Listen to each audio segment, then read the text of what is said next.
Bacaan Alkitab 1 September 2021, 1 Samuel pasal 25, 1 Korintus pasal 6, Yezekiel pasal 4, Mazmur pasal 40, dan Mazmur pasal 41. 1 Samuel pasal 25. Dan matilah Samuel. Seluruh orang Israel berkumpul meratapi dia dan menguburkan dia di rumahnya di Rama. Dan Daud berkemas lalu pergi ke padang gurun Paran. Ketika itu ada seorang laki-laki di Maon yang mempunyai perusahaan di Karmel. Orang itu sangat kaya. Ia mempunyai 3.000 ekor domba dan 1.000 ekor kambing. Ia ada di Karmel pada pengguntingan bulu domba-dombanya. Nama orang itu Nabal dan nama istrinya Abigail. Perempuan itu bijak dan cantik, tetapi laki-laki itu kasar dan jahat kelakuannya. Ia seorang keturunan Kaleb.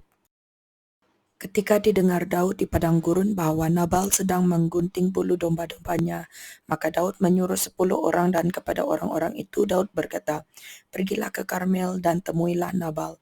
Tanyakanlah keselamatannya atas namaku dan sampaikanlah salam ini kepadanya. Selamat, selamatlah engkau, selamatlah keluargamu, selamatlah segala yang ada padamu.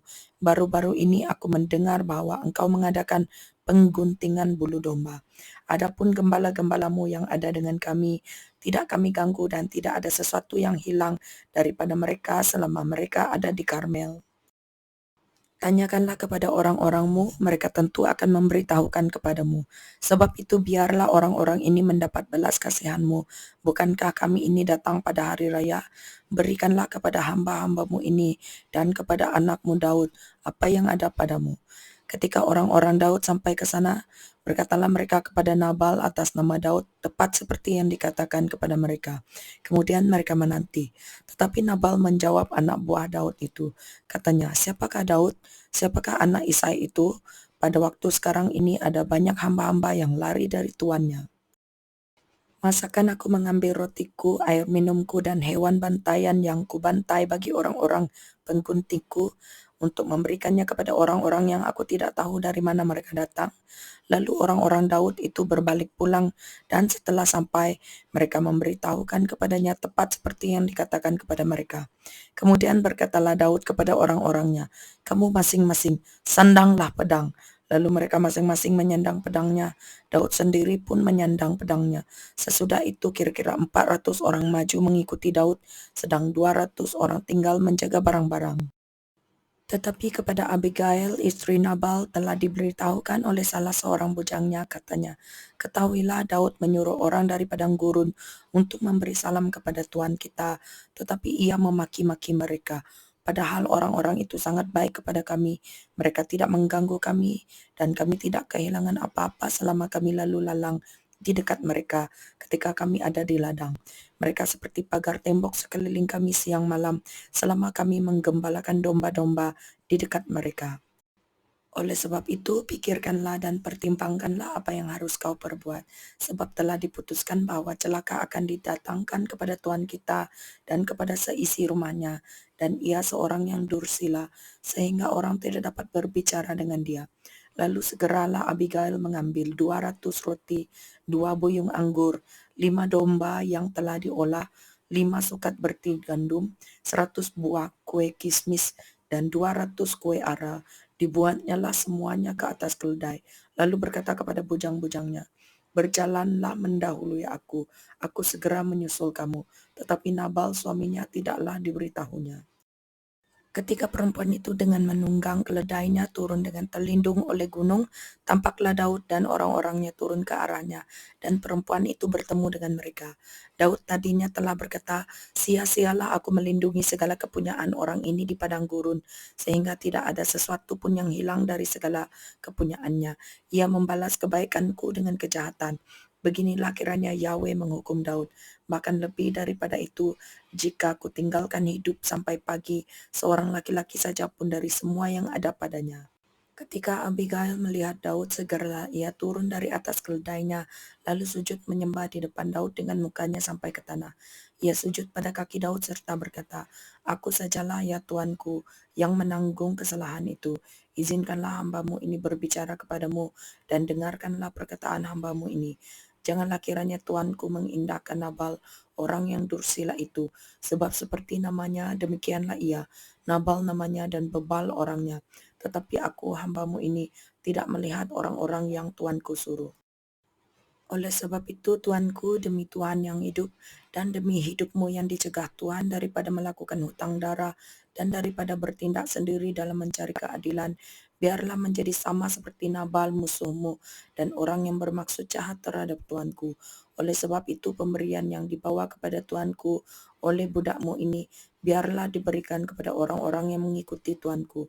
Ampunilah kiranya kecerobohan hambamu ini, sebab pastilah Tuhan akan membangun bagi tuanku keturunan yang teguh, karena tuanku ini melakukan perang Tuhan, dan tidak ada yang jahat terdapat padamu selama hidupmu. Jika sekiranya ada seorang bangkit mengejar engkau dan ingin mencabut nyawamu, maka nyawa tuanku akan terbungkus dalam bungkusan tempat orang-orang hidup pada Tuhan Yahwehmu, tetapi nyawa para musuhmu akan diumbankannya dari dalam salang umban. Apabila Tuhan melakukan kepada tuanku sesuai dengan segala kebaikan yang difirmankannya kepadamu dan menunjuk engkau menjadi raja atas Israel, maka tak usahlah tuanku bersusah hati dan menyesal karena menumpahkan diri tanpa alasan, dan karena tuanku bertindak sendiri dalam mencari keadilan. Dan apabila Tuhan berbuat baik kepada tuanku, ingatlah kepada hambamu ini.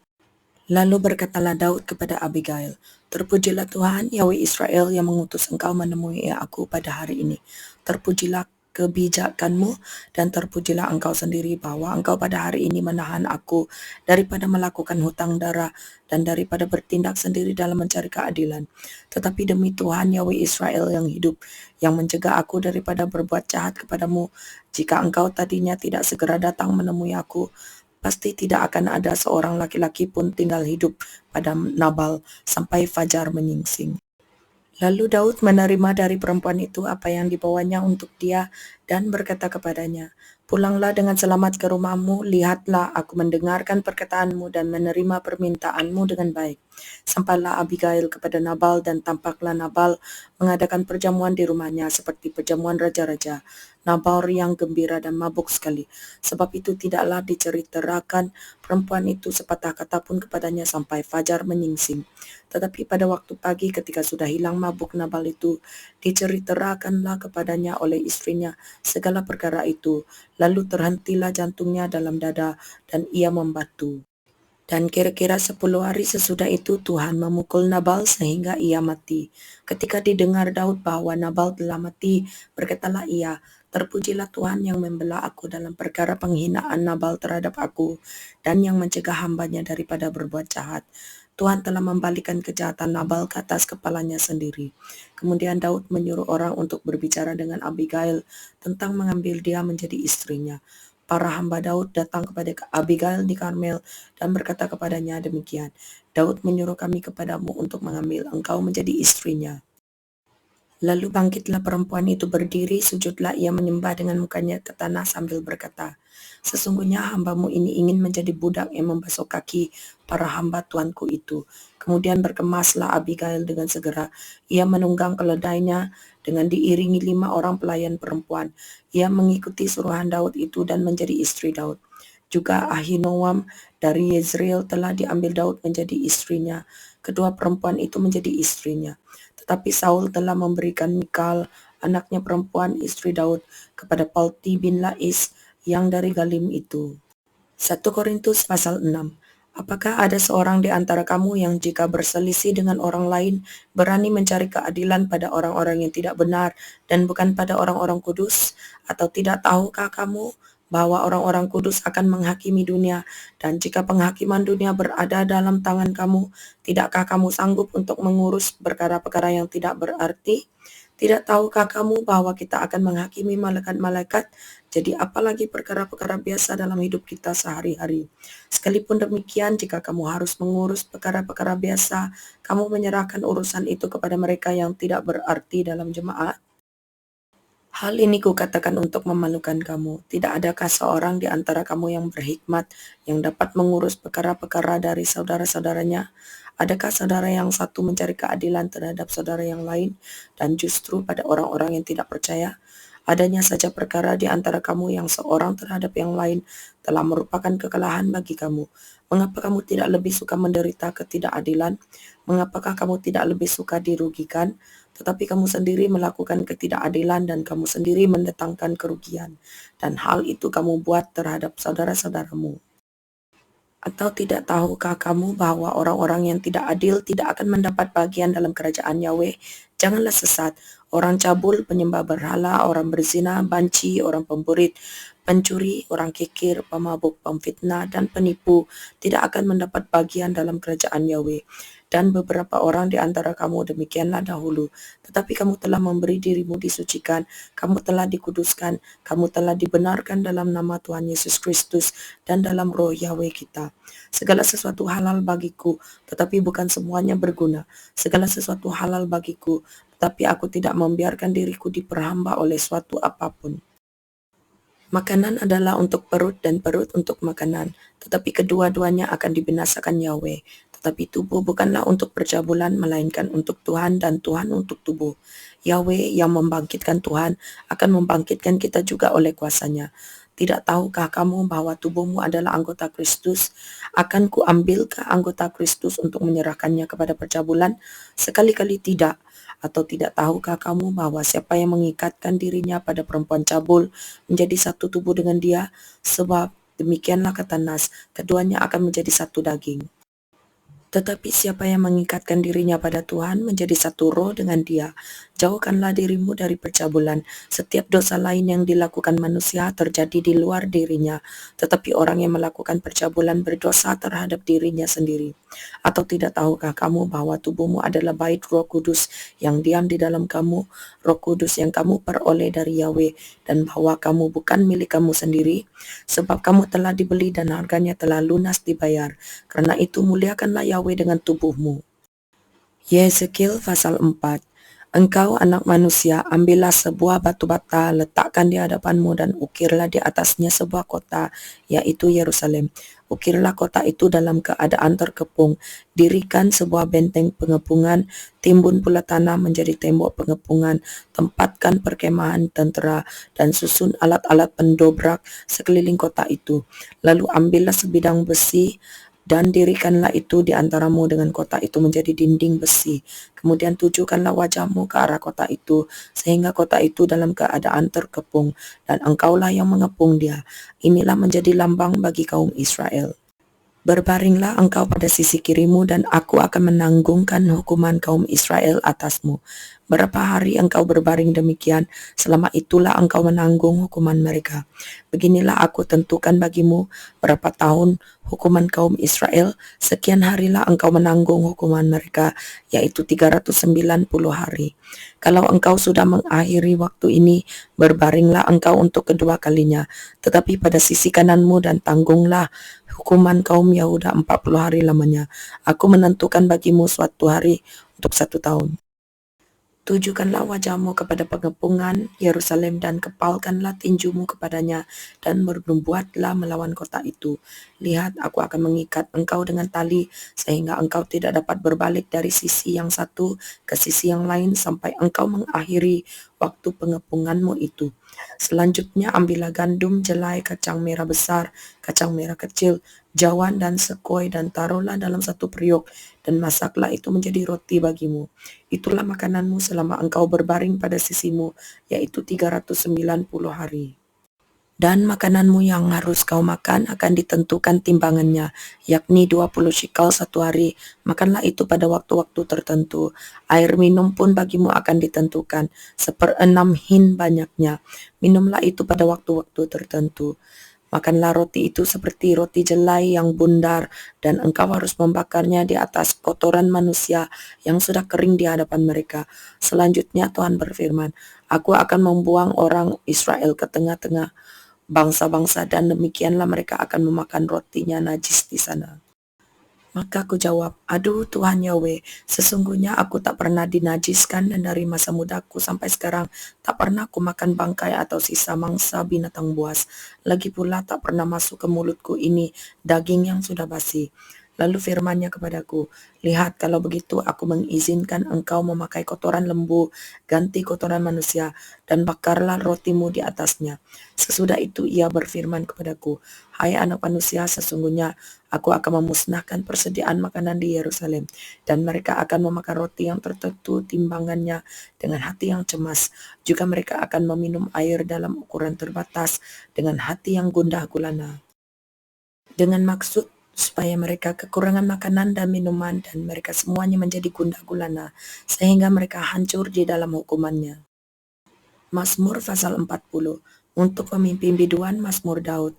Aku sangat menanti-nantikan Tuhan, lalu ia menjenguk kepadaku dan mendengar teriakku minta tolong. Ia mengangkat aku dari lubang kebinasaan, dari lumpur rawa. Ia menempatkan kakiku di atas bukit batu, menetapkan langkahku. Ia memberikan nyanyian baru dalam mulutku untuk memuji Yahweh kita. Banyak orang akan melihatnya dan menjadi takut, lalu percaya kepada Tuhan.